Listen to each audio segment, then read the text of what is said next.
Hello, this is Katie with Homeschool Chat and Preschool Edition. So today is part 8 of preparing for the school year. Today we're going to talk about group time and we're going to talk about outside time or active play. So group time, I call it that because in preschools they call it group time. But it could be just one preschool student. But group time is, or it can be, story time, music and singing, dancing, prep for a special program to share with an audience. It can be game time like board games or other games like Twister. It can be working together activities. It can be puppet time. It can be a PE activity. So you can have a obstacle course or something like that in the room if you want to. So let's talk about group time. So in group time, there's some things that are very fun to do. You could do you could also use group time as like a music and a singing type of a thing. So you can do the hokey pokey if you wanted to. You could do the Cupid Shuffle if you wanted to. You could do the Five Little Monkeys. I believe they call it a finger game song. So it goes something like this. 5 little monkeys jumping on the bed. And of course you can have your preschooler jumping. One fell off and bumped his head. Mama called the doctor and the doctor said, no more monkeys jumping on the bed. There is I'm a Little Teapot, and there is one more that is fabulous, and I was going to remember it, but I've forgotten it already. Oh, I remember now. So, the wheels on the bus go round and round, round and round, round and round. The wheels on the bus go round and round, all through the town. The wipers on the bus go swish, swish, swish, swish, swish, swish, swish, swish, swish. The wipers on the bus go swish, swish, swish, all through the town. And of course, there can be so many different verses to that one. Anyway, those are the kinds of things that you can do in group time. So let's talk about outside time or active play. So here's some things that you can do that you can set up for outside. I really suggest using the station method. It works really well, and it's a minimal effort kind of a thing. Also, you can switch out your stations, so you can put let's say that you have well, let's go over and discuss what we could do outside, and then we'll talk about that. So you can have a small sandbox outside. I would suggest, since you're in a school type of setting where your child is going right back in, now you don't have to do this, of course, but I would suggest that you put stuff in it that are treasures that your child can, oh, and I was going to bring those too. Well, I'll do that next time. Treasures in the sandbox that your child can find in the sand. But the sandbox not being big enough to get into and possibly elevated off of the ground. And what that does is it keeps your child from tracking sand into your house. Now, if you don't care about that, then it doesn't matter, right? The other thing is to have a water station with bath toys in it. You can have a water wheel. So this little thing here is a water toy, and you can also use it for sand. You can put sand in through here and sift the sand and make these little things, these little wheels work, or you can do this with water. So have these little toys, make it a water station. You can have little boats in your you can just have a basin if you want to. You don't have to have it As I say, you can have it set it up any way that you want.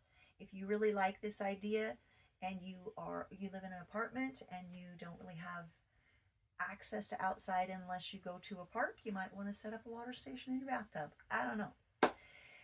It's all up to you. And the other thing is that if you do set this up outside, you can set it up like you do with a sandbox, where it's small enough that your child won't get into it, so that they won't drag water into your house, and it might be elevated a little bit.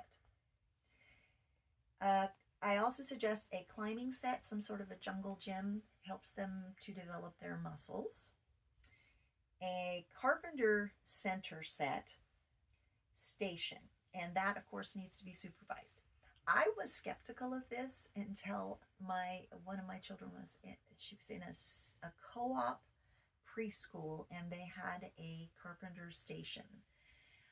At first, I was fairly alarmed because I thought, wow, hammer and nails for a preschooler. That's just an accident waiting to happen, but it actually worked out really well. So let me show you kind of what it looked like. So they had a station, and it was, I believe, a box and a little stool set up, because of course preschoolers are smaller. They don't need a full table, right? But it could be a table.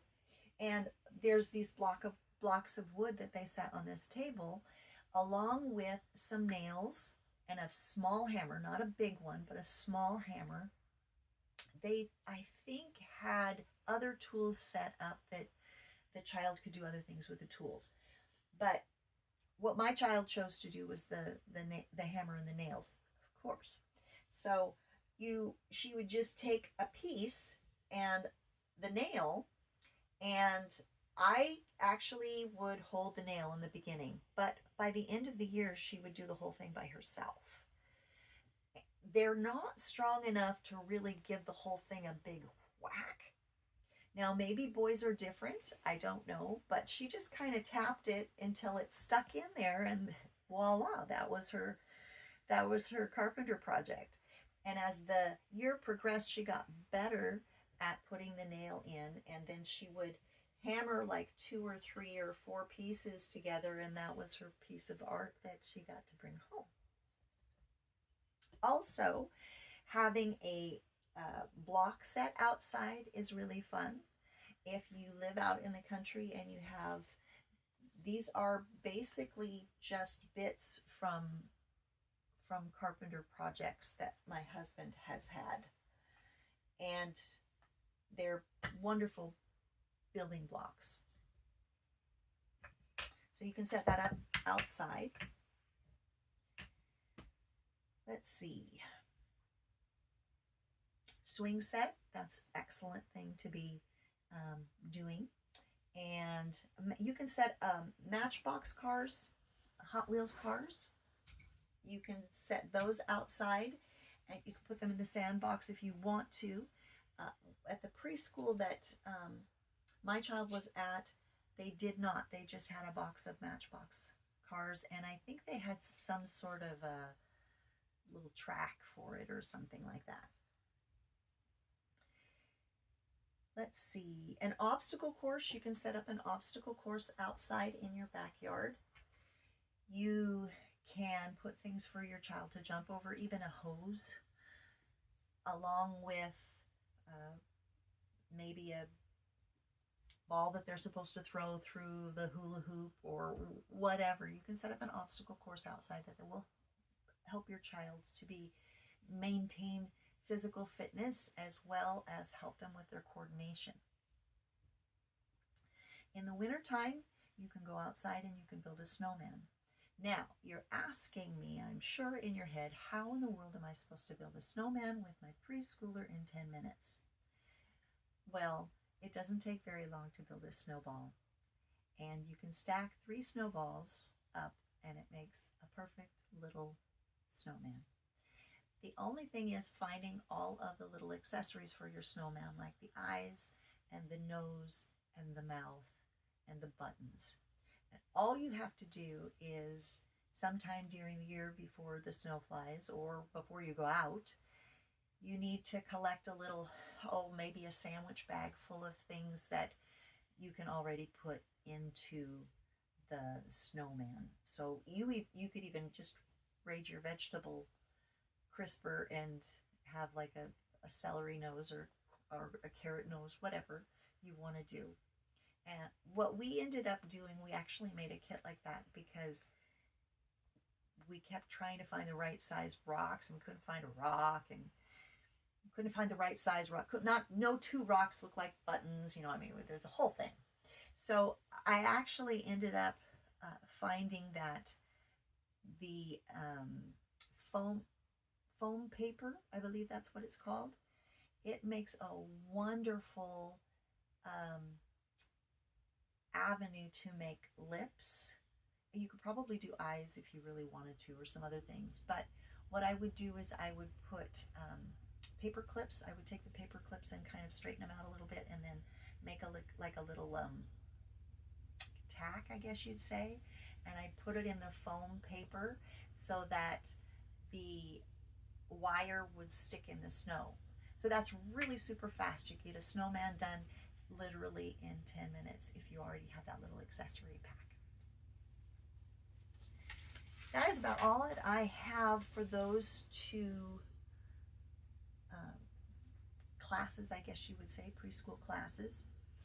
I want to reiterate some of the basics that I have been for these during this series. What I would like to reiterate is that the attention span of a child is 3 to 5 minutes times their age. So a 2-year-old has an attention span of 4 to 6 minutes.